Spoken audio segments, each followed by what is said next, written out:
कि administrative relations की बात की गई है कॉन्स्टिट्यूशन के पार्ट 11 में, आर्टिकल 256 से लेके 263 तक में।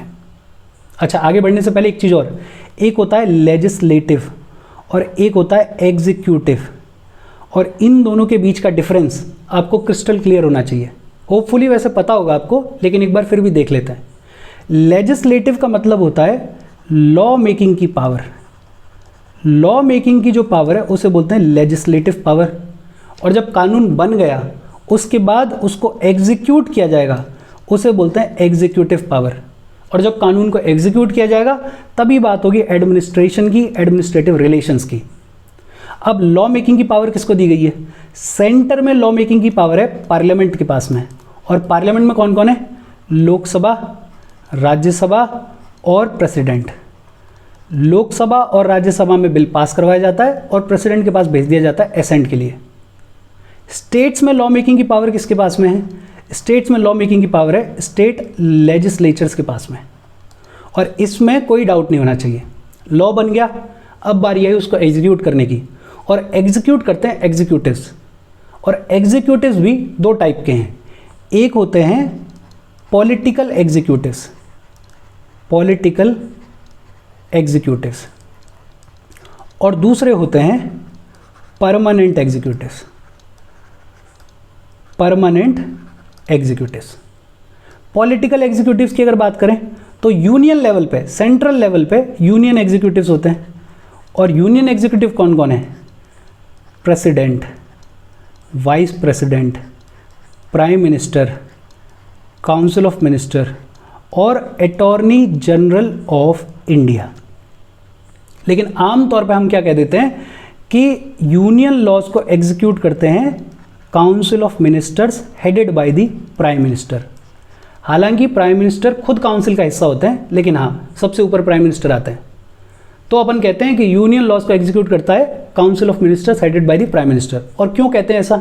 बिकॉज प्रेसिडेंट और वाइस प्रेसिडेंट के पास में अपनी कोई पावर होती नहीं है, और अटॉर्नी जनरल ऑफ इंडिया इस कॉन्टेक्स्ट में इंपॉर्टेंट नहीं है। उनकी जहाँ इंपॉर्टेंस है उसके बारे में बात करेंगे जब उनकी बात आएगी। तो यूनियन एग्जीक्यूटिव्स ये हैं। अच्छा, स्टेट लेवल पे पॉलिटिकल एग्जीक्यूटिव्स कौन कौन है? तो स्टेट लेवल पे एग्जीक्यूटिव्स हैं governor, chief minister, chief minister की काउंसिल ऑफ मिनिस्टर्स और एडवोकेट जनरल ऑफ स्टेट। लेकिन स्टेट लेवल पे अपन आमतौर पे कह देते हैं कि स्टेट की जो काउंसिल ऑफ मिनिस्टर्स है headed by the chief minister, वो एग्जीक्यूटिव फंक्शन परफॉर्म करती है। ये होते हैं पॉलिटिकल एग्जीक्यूटिव्स। और फिर परमानेंट एग्जीक्यूटिव्स क्या होते हैं? जो भी गवर्नमेंट ऑफिसर्स हैं, गवर्नमेंट ऑफिसर्स जैसे आईएएस लोग हैं, आईपीएस हैं, या स्टेट सर्विसेज में एसडीएम वगैरह होते हैं, ये सब क्या हैं? Permanent executives. और पॉलिटी में जब भी हम बात करते हैं तो हम आम तौर पे बात करते हैं पॉलिटिकल एग्जीक्यूटिव्स के बारे में। होपफुली ये डिफरेंस समझ में आया होगा आपको। अब देखते हैं आगे, distribution of executive powers. Executive powers का डिस्ट्रीब्यूशन क्या है? अच्छा, अपन ने लेजिस्लेटिव रिलेशंस पढ़ लिए, और लेजिस्लेटिव रिलेशंस में बात हुई थी कि लेजिस्लेटिव पावर्स को किस तरह से डिस्ट्रीब्यूट किया गया है। हमने देखा था एक होता है 7th शेड्यूल, और 7th शेड्यूल में लिस्ट दी हुई है, 3 लिस्ट हैं। एक है यूनियन लिस्ट, दूसरी है स्टेट लिस्ट, और तीसरी है कॉन्करेंट लिस्ट। यूनियन लिस्ट के जितने भी मैटर्स हैं उन पे लॉ बनाने की पावर है पार्लियामेंट को। स्टेट लिस्ट के जितने भी मैटर्स हैं उन पे लॉ बनाने की पावर है स्टेट लेजिस्लेचर को, और कॉन्करेंट लिस्ट के जितने भी मैटर्स हैं उन पे लॉ बनाने की पावर दोनों को है, पार्लियामेंट को भी है और स्टेट लेजिस्लेचर्स को भी है। एग्जीक्यूटिव पावर के डिस्ट्रीब्यूशन की जब बात आएगी तो लगभग यही पैटर्न फॉलो किया गया है। देखो कैसे, यूनियन लिस्ट के जितने भी मैटर्स हैं उन पे एग्जीक्यूटिव पावर दी गई है सेंटर को। यूनियन लिस्ट के मैटर्स पे एग्जीक्यूटिव पावर किसको है? सेंटर को। एक चीज ध्यान रखना, यूनियन लिस्ट के मैटर्स पे लॉ बनाने की पावर पार्लियामेंट के पास में है। पार्लियामेंट कानून बनाता है, और वो जो कानून बनाया गया पार्लियामेंट के द्वारा उसको एग्जीक्यूट करने की पावर किसको दी गई? सेंटर को। पार्लियामेंट एग्जीक्यूट नहीं करता है, पार्लियामेंट लॉ बनाता है, एग्जीक्यूट करता है सेंटर, मतलब council of ministers headed by the prime minister. बहुत सिंपली, यूनियन लिस्ट के मैटर्स पे एग्जीक्यूटिव पावर सेंटर की। एक जगह पे और है सेंटर की एग्जीक्यूटिव पावर, कोई भी ट्रीटी है, कोई भी एग्रीमेंट है, उससे रिलेटेड कोई भी राइट्स हैं, अथॉरिटी है, जुरिस्डिक्शन है, उस सब की भी एग्जीक्यूटिव पावर किसको है? सेंटर को है। यूनियन लिस्ट के मैटर्स पे एग्जीक्यूटिव पावर सेंटर की, स्टेट लिस्ट के मैटर्स पे एग्जीक्यूटिव पावर किसकी? स्टेट की। कितना सिंपल क्लासिफिकेशन है। बस यहाँ थोड़ा सा ट्रिकी है। कॉन्करेंट लिस्ट के जितने भी मैटर्स हैं उन पे कानून बनाने की पावर किसकी है? पार्लियामेंट और स्टेट लेजिस्लेचर दोनों की। लेकिन कॉन्करेंट लिस्ट के मैटर्स पे एग्जीक्यूटिव पावर जो है वो बाय डिफॉल्ट किसकी है? स्टेट्स के पास में है। कोई फर्क नहीं पड़ता कि कॉन्करेंट लिस्ट के किसी भी सब्जेक्ट पे कानून पार्लियामेंट ने बनाया या स्टेट लेजिस्लेचर ने बनाया, कानून कोई भी बनाए, लेकिन बाय डिफॉल्ट इसको एग्जीक्यूट करने की पावर किसकी है? स्टेट्स की। एक एक्सेप्शन है। एक्सेप्शन क्या है कि अगर कॉन्स्टिट्यूशन में लिख दिया गया, कॉन्स्टिट्यूशन के किसी प्रोविजन में लिख दिया है, या पार्लियामेंट ने कोई लॉ पास कर दिया और लॉ पास करके ये कह दिया कि ये जो कॉन्करेंट लिस्ट का कोई सब्जेक्ट है उस पर एग्जीक्यूट करने की पावर दी जाती है सेंटर को, तो सेंटर के पास में पावर जाएगी। अदरवाइज कॉन्करेंट लिस्ट के सब्जेक्ट्स पे बाय डिफॉल्ट एग्जीक्यूटिव पावर किसके पास में है? स्टेट्स के पास में है। बहुत सिंपल क्लासिफिकेशन। यूनियन लिस्ट के सब्जेक्ट्स पे एग्जीक्यूटिव पावर सेंटर को, स्टेट लिस्ट के सब्जेक्ट पे एग्जीक्यूटिव पावर किसको? स्टेट को, और कॉन्करेंट लिस्ट के सब्जेक्ट्स पे बाय डिफॉल्ट एग्जीक्यूटिव पावर किसके पास में? स्टेट्स के पास में। ये बात हुई डिस्ट्रीब्यूशन ऑफ एग्जीक्यूटिव पावर की। इसके बाद बात आती है obligation of states and centre. और इसमें क्या कहा गया? देखो, हर स्टेट को एग्जीक्यूटिव पावर दी गई है, ये अपने को पता ही है, और हर स्टेट अपनी एग्जीक्यूटिव पावर्स को एक्सरसाइज कर सकती है।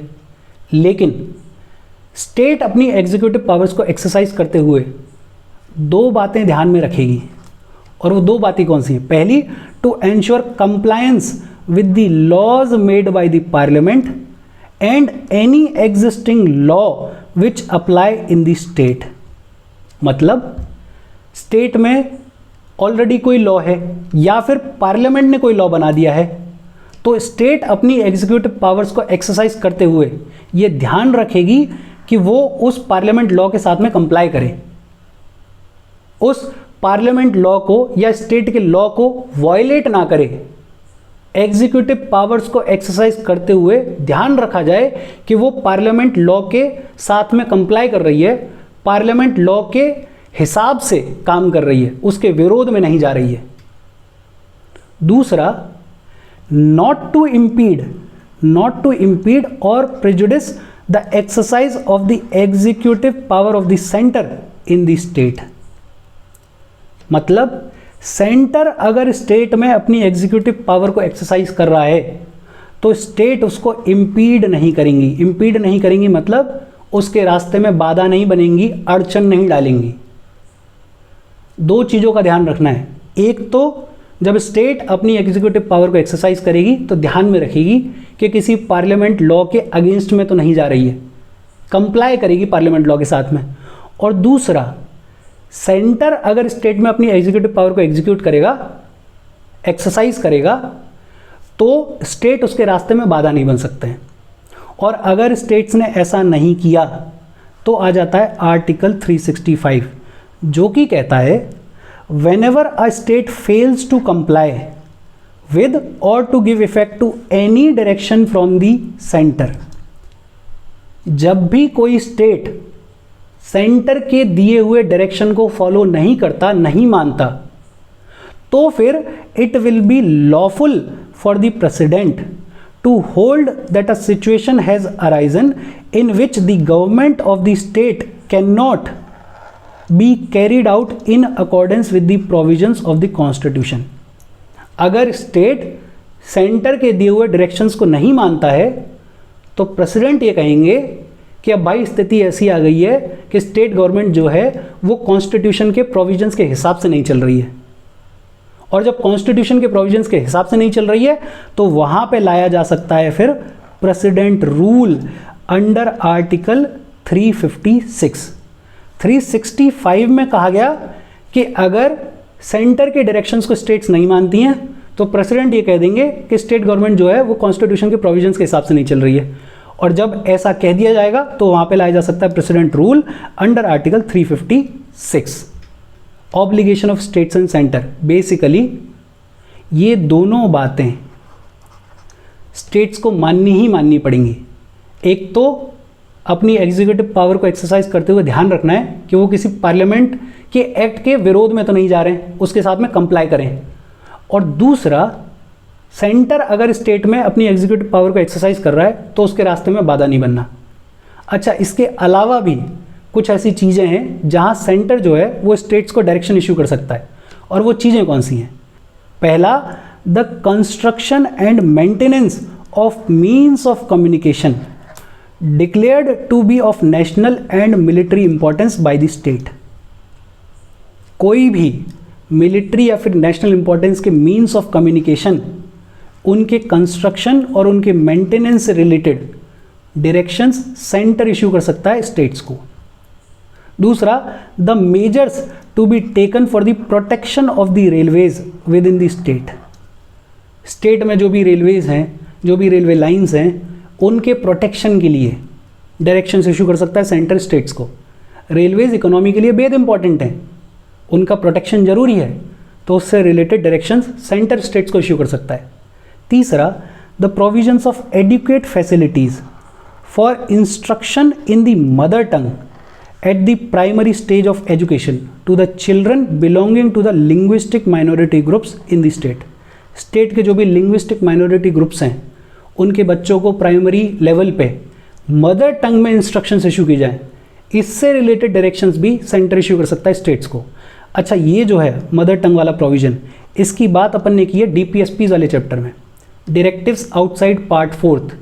कौन सा आर्टिकल इससे डील करता है वो आप लोग मुझे बता रहे हो कमेंट सेक्शन में, देखें कितना याद है आपको। और फोर्थ है the drawing up and execution of the specified schemes for the welfare of the scheduled tribes in the state. State में शेड्यूल्ड ट्राइब्स के वेलफेयर के लिए कोई भी स्कीम बनाई जा रही है, उसके एग्जीक्यूशन के लिए सेंटर जो है वो स्टेट्स को डायरेक्शन इशू कर सकता है। और इन डायरेक्शंस को अगर स्टेट्स नहीं माने तो फिर आ जाएगा आर्टिकल 365। प्रेसिडेंट ये कह देंगे कि भाई सरकार जो है, स्टेट गवर्नमेंट जो है वो कॉन्स्टिट्यूशनल प्रोविजंस के हिसाब से नहीं चल रही है। क्यों? क्योंकि स्टेट जो है वो सेंटर के डायरेक्शंस को नहीं मान रहे हैं, और इसलिए यहाँ पे क्या लगाया जा सकता है? President rule. तो ये डायरेक्शंस भी माननी ही माननी पड़ेंगी। इसके बाद बात आती है म्यूचुअल डेलीगेशन ऑफ फंक्शंस। देखो, वैसे तो डिवीजन है, यूनियन लिस्ट में बता दिया गया है कि यूनियन लिस्ट के मैटर्स पे एग्जीक्यूटिव पावर सेंटर की, स्टेट लिस्ट के मैटर पे एग्जीक्यूटिव पावर स्टेट की, और कॉन्करेंट लिस्ट के मैटर्स पे बाय डिफॉल्ट एग्जीक्यूटिव पावर किसकी? स्टेट्स की। लेकिन ऐसा भी सिनेरियो हो सकता है कि सेंटर बोले कि फलानी जो मेरी एग्जीक्यूटिव पावर है यूनियन लिस्ट के मैटर पे, उसको आज के बाद से स्टेट एग्जीक्यूट करेगा। हो सकता है सेंटर को ऐसा लगे कि यार ये इंपॉर्टेंट काम नहीं है इतना, ये बर्डन है, इसकी एग्जीक्यूटिव पावर स्टेट को दे दी जाए।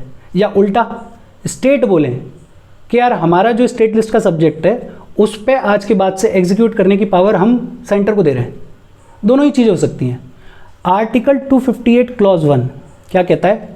Not with standing anything in this constitution. Constitution में जो लिखा हुआ है उसको एक बार वो साइड में रखो।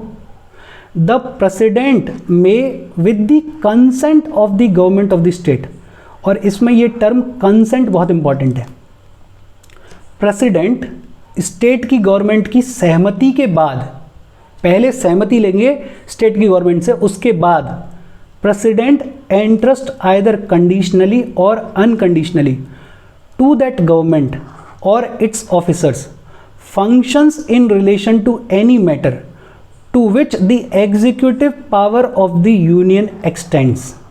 Executive power of the union extends का मतलब यूनियन की एग्जीक्यूटिव पावर कहाँ एक्सटेंड करती है? यूनियन लिस्ट पे। तो बेसिकली आर्टिकल 258 के क्लॉज 1 में ये कहा गया कि यूनियन लिस्ट के किसी भी सब्जेक्ट पे, मान लेते हैं ए सब्जेक्ट पे, प्रेसिडेंट जो है वो स्टेट गवर्नमेंट की सहमति के साथ, रजामंदी के साथ ये कह सकते हैं कि यूनियन लिस्ट के ए मैटर पे आज के बाद से एग्जीक्यूटिव पावर किसको दी जाती है? स्टेट गवर्नमेंट को। ये हो सकता है। उल्टा भी किया जा सकता है।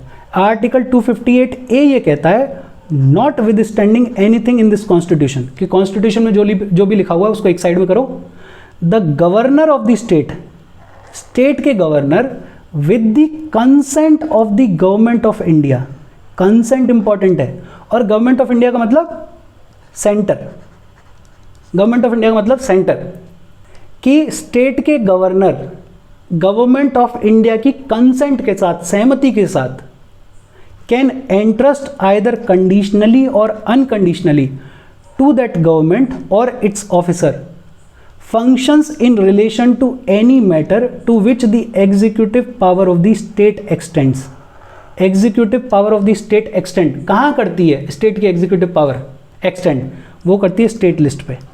तो स्टेट लिस्ट के किसी भी सब्जेक्ट पे, मान लेते हैं बी पे, स्टेट के गवर्नर गवर्नमेंट ऑफ इंडिया की कंसेंट के बाद ये कह सकते हैं कि स्टेट लिस्ट के बी मैटर पे आज के बाद एग्जीक्यूट करने की पावर गवर्नमेंट ऑफ इंडिया को दी जाती है, मतलब सेंटर को दी जाती है। और ये जो प्रोविजन है ये ऐड किया गया 7th constitutional amendment act of 1956 के थ्रू। लेकिन ये दोनों प्रोविजंस, इनमें इंपॉर्टेंट है कंसेंट, पहले सहमति ली जा रही है, लेकिन बिना सहमति के साथ में भी ऐसा हो सकता है, विदाउट कंसेंट भी स्टेट्स के ऊपर एग्जीक्यूटिव पावर डाली जा सकती है। और वो कैसे किया जा सकता है? आर्टिकल 258 का क्लॉज 2 ये कहता है पार्लियामेंट में बाय लॉ, पार्लियामेंट कानून बना सकता है। देखो इससे पहले क्या हो रहा था, प्रेसिडेंट की बात हो रही थी और प्रेसिडेंट भी कंसेंट के साथ में कर रहे थे। लेकिन जब कंसेंट नहीं ली जाएगी स्टेट की, तब क्या हो रहा है, पार्लियामेंट लॉ बना रहा है। और पार्लियामेंट लॉ बना के ये बोल सकता है कि भाई साहब कोई भी यूनियन लिस्ट का सब्जेक्ट है, मान लेते हैं यूनियन लिस्ट का सब्जेक्ट सी, और इस सी सब्जेक्ट पे आज के बाद से जो एग्जीक्यूटिव पावर है वो एग्जीक्यूटिव पावर किसको दी जाती है? स्टेट को दी जाती है। ये लॉ बना के किया जा सकता है, इसमें स्टेट्स की कंसेंट की ज़रूरत नहीं है। ये बात हुई म्यूचुअल डेलीगेशन ऑफ फंक्शंस के बारे में। इसके बाद बात आती है cooperation between the centre and the states. हम बात कर रहे हैं एडमिनिस्ट्रेटिव रिलेशंस की, और बेहतर एडमिनिस्ट्रेशन के लिए ज़रूरी है कि सेंटर और स्टेट्स के बीच में कोऑपरेशन रहे। इसमें क्या बात की गई है, देखो आर्टिकल 262 ऑफ द कॉन्स्टिट्यूशन, इसके बारे में अपन बहुत डिटेल में पढ़ेंगे अगले ही चैप्टर में। लेकिन बेसिक आइडिया ये है कि अगर स्टेट्स के बीच में इंटर स्टेट वाटर डिस्प्यूट है, 2 या 3 राज्यों से कोई नदी बह रही है और उसके पानी पे डिस्प्यूट है, तो आर्टिकल 262 के अंडर पार्लियामेंट को ये पावर दी गई है कि पार्लियामेंट कानून बना के may by law provide for the adjudication of any dispute or complain with respect to the use, distribution and control of waters of any interstate river and river valley.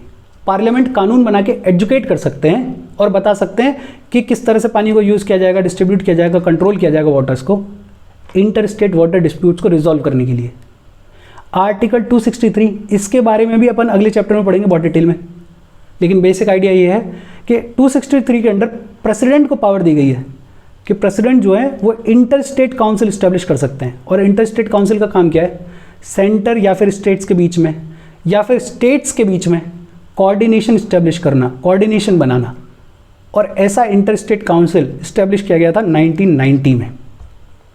इसके अलावा full faith and credit is to be given throughout the territory of India to public acts, records and judicial proceedings of the centre and every state.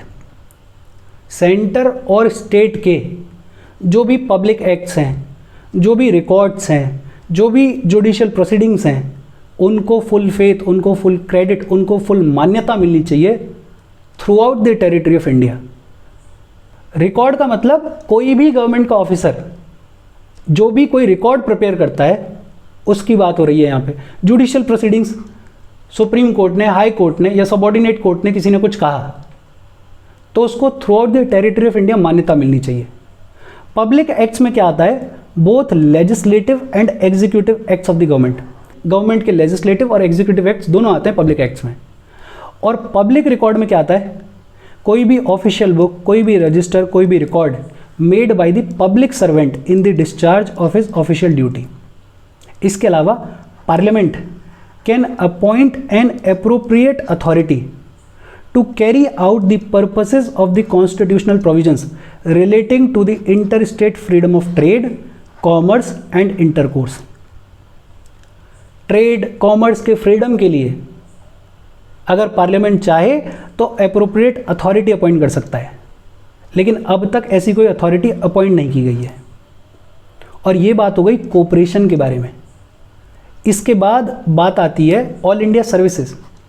देखो, centre के पास में अपनी central services हैं, states के पास में अपनी state services हैं, लेकिन इसके अलावा भी अपने यहाँ पे एक ऑल इंडिया सर्विसेज हैं, IAS, IPS, IFS, ये सारी ऑल इंडिया सर्विसेज हैं। और ऑल इंडिया सर्विसेज के जो मेंबर्स हैं वो सेंटर को भी सर्व करते हैं और स्टेट्स को भी सर्व करते हैं। सेंटर में डेप्यूट किया जाएगा इनको, और फिर जब सेंटर का काम खत्म हो जाएगा तो वापस से स्टेट्स में भेज दिया जाएगा, जो भी इनका कैडर होगा। लेकिन ऑल इंडिया सर्विसेज के मेंबर्स को रिक्रूट और ट्रेन किया जाता है बाय द सेंटर। इनका जो अल्टीमेट कंट्रोल है वो सेंट्रल गवर्नमेंट के पास में है, इमीडिएट कंट्रोल जो है वो स्टेट गवर्नमेंट्स के पास में है। मतलब डे टू डे की जो फंक्शनिंग है उससे रिलेटेड जो भी बातचीत है उसका कंट्रोल है स्टेट गवर्नमेंट्स के पास में। लेकिन मान लो किसी ऑल इंडिया सर्विस के मेंबर के अगेंस्ट में कोई डिसिप्लिनरी एक्शन लेना है, तो वो जो अल्टीमेट कंट्रोल है वो किसके पास में? सेंट्रल गवर्नमेंट के पास में। अच्छा, आज जिसे अपन IAS, IPS के नाम से जानते हैं, 1947 में ये नाम रखे गए। उससे पहले इंडियन सिविल सर्विसेज हुआ करती थी। इंडियन सिविल सर्विसेज को रिप्लेस किया गया और उसे बना दिया गया IAS। और इंडियन पुलिस हुआ करती थी और उसको रिप्लेस करके बना दिया गया IPS। और इनको कॉन्स्टिट्यूशन में ऑल इंडिया सर्विसेज का दर्जा दे दिया गया। 1966 में इंडियन फॉरेस्ट सर्विसेज IFS को क्रिएट किया गया और इसको थर्ड ऑल इंडिया सर्विस की तरह से ऐड किया गया। अच्छा, किसी भी सर्विस को ऑल इंडिया सर्विस की तरह से ऐड किया जा सकता है, लेकिन कैसे किया जाएगा उसकी बात की गई है आर्टिकल 312 में। आगे चल के इसके बारे में डिटेल में पढ़ेंगे। बेसिक आइडिया ये है कि 312 में पार्लियामेंट को पावर दी गई है कि पार्लियामेंट जो है वो किसी भी सर्विस को ऑल इंडिया सर्विस की कैटेगरी में डाल सकता है, लेकिन उसके लिए पहले राज्यसभा को रेजोल्यूशन पास करना पड़ेगा। पहले राज्यसभा रेजोल्यूशन पास करेगी कि इस सर्विस को ऑल इंडिया सर्विस की कैटेगरी में डाल दो, और उस रेजोल्यूशन के बेस पे पार्लियामेंट जो है वो एक्ट बना देगा। ये कहा गया है आर्टिकल 312 में। अब अपने को पता है कि ऑल इंडिया सर्विसेज वैसे तो फेडरल या फेडरलिज्म के अगेंस्ट में है, लेकिन फिर भी इनको रखा गया है बिकॉज इनके कुछ फ़ायदे हैं। पहला फ़ायदा क्या है? They help in maintaining high standard of administration. Centre और स्टेट्स में ऑल इंडिया सर्विसेज के थ्रू एडमिनिस्ट्रेशन का जो स्टैंडर्ड है उसको बढ़िया रखा जाता है, हाई स्टैंडर्ड मेंटेन किया जाता है। दूसरा, they ensure uniformity of administrative system throughout the country. देखो, ऑल इंडिया सर्विसेज के मेंबर्स को ट्रेन तो सेंटर ही कर रहा है, सबको ट्रेन करके कौन भेज रहा है? सेंटर। तो एक तरह से एडमिनिस्ट्रेटिव सिस्टम में यूनिफॉर्मिटी रहती है पूरे कंट्री में। और तीसरा, क्योंकि ये मेंबर्स सेंटर और स्टेट दोनों को सर्व करते हैं, तो ये मेंबर्स सेंटर और स्टेट्स दोनों के बीच में कोऑपरेशन, कोऑर्डिनेशन, और जहाँ जॉइंट एक्शन की ज़रूरत है किसी कॉमन इंटरेस्ट के टॉपिक पे, वहाँ पे जॉइंट एक्शन वो इंश्योर कर पाते हैं। ये बात हुई ऑल इंडिया सर्विसेज की। इसके बाद बात आती है पब्लिक सर्विस कमीशंस। होती हैं राजस्थान में RPSC, यूपी में UPPSC, MP में MPPSC। ये जो स्टेट पब्लिक सर्विस कमीशंस हैं, इनके चेयरमैन और इनके मेंबर्स को अपॉइंट किया जाता है by the governor of state. कौन अपॉइंट करता है? Governor of the state. लेकिन इनको रिमूव किया जा सकता है only by the president. Appoint governor करेगा स्टेट पब्लिक सर्विस कमीशन के मेंबर्स और चेयरमैन को, और रिमूव कौन करेगा? प्रेसिडेंट। दूसरा, joint state public service commission. 2 या 2 से ज़्यादा स्टेट्स रिक्वेस्ट करें और बोलें कि हमारे 2 या 2 से ज़्यादा स्टेट्स के लिए joint public service commission establish कर दो, तो कौन इस्टेब्लिश कर सकता है? पार्लियामेंट। पार्लियामेंट इस्टेब्लिश कर सकता है joint state public service commission, लेकिन 2 या 2 से ज़्यादा स्टेट्स की रिक्वेस्ट पे। और ये जो joint state public service commission है, इसके मेंबर्स को अपॉइंट कौन करता है? प्रेसिडेंट। इसके अलावा UPSC का एक फंक्शन और हो सकता है। किसी स्टेट के गवर्नर UPSC को रिक्वेस्ट करें और उनको बोलें कि यार स्टेट में कोई एग्ज़ाम है या एग्ज़ाम से रिलेटेड या पब्लिक सर्विस कमीशन से रिलेटेड कोई काम है और उसमें हमें UPSC की हेल्प चाहिए, तो यूपीएससी स्टेट गवर्नर की रिक्वेस्ट पे स्टेट की नीड्स को उनकी हेल्प करने के लिए जा सकता है, लेकिन उसके लिए पहले प्रेसिडेंट का अप्रूवल लेना पड़ेगा। और दूसरा, अगर 2 या 2 से ज़्यादा स्टेट्स यूपीएससी को रिक्वेस्ट करें और बोलें कि हमें जॉइंट रिक्रूटमेंट करानी है किसी सर्विस के लिए, किसी ऐसी सर्विस के लिए जिसमें स्पेशल क्वालिफिकेशंस चाहिए, और जॉइंट रिक्रूटमेंट के लिए हमें आपकी मदद चाहिए। भाई स्टेट को अपने लिए रिक्रूटमेंट करनी है तो कर लेगा, कोई दिक्कत नहीं है, लेकिन जॉइंट रिक्रूटमेंट करानी है तो वो लोग क्या बोल रहे हैं, यूपीएससी की हेल्प मांग रहे हैं। और यूपीएससी ऐसे में हेल्प कर सकता है स्टेट्स की, जॉइंट रिक्रूटमेंट के लिए किसी भी सर्विस के लिए हेल्प कर सकता है।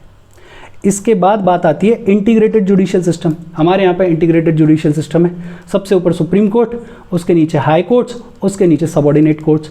और ये जो इंटीग्रेटेड जुडिशियल सिस्टम है ये सेंट्रल लॉज को और स्टेट लॉज को दोनों को एनफोर्स करने का काम करते हैं। अच्छा, हाई कोर्ट के जजेस को अपॉइंट करते हैं प्रेसिडेंट।